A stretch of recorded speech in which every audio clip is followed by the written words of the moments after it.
చేయలేవు. అమ్మకి కృతజ్ఞత, అమ్మకి థ్యాంక్స్ చెప్పడం అన్నది సాధ్యం కాదు లోకంలో. అమ్మకి భార్యకి థ్యాంక్స్ చెప్పినవాడు వాకాటి పాండురంగారావు గారు దిక్సూచి వ్యాసాలు రాస్తూ he who says thanks to his wife and mother is the biggest pool on the face of the earth అని రాశారు.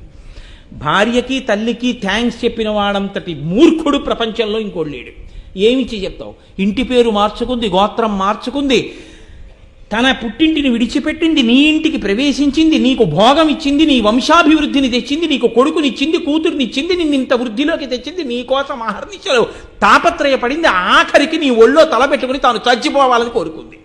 ఆవిడికి థ్యాంక్స్ ఏం చెప్తావు నువ్వు?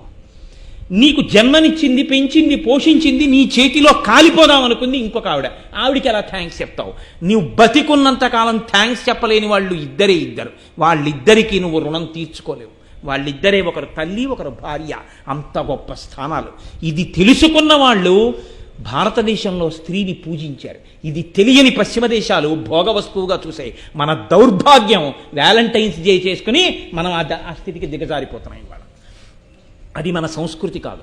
మన్ని చూసి వాళ్ళు నేర్చుకున్నారు. ఇవాళ మన దౌర్భాగ్యం వాళ్ళని చూసి మనం నేర్చుకుంటున్నాం. పైగా కనపడ్డ ప్రతి పేపరు, ప్రతి టీవీ ఛానలు వ్యాలంటైన్స్ డే శుభాకాంక్షలు. లేనిపోనివన్నీ పిల్లలకి మప్పి విషపు ఇంజెక్షన్ చేసినట్టు చేసి పాడు చేసేస్తున్నాం మన సంస్కృతిని. ఇది మూకశంకరుల యొక్క ప్రజ్ఞ. అమ్మతనాన్ని చూసి ఆ చిరునవ్వు గురించి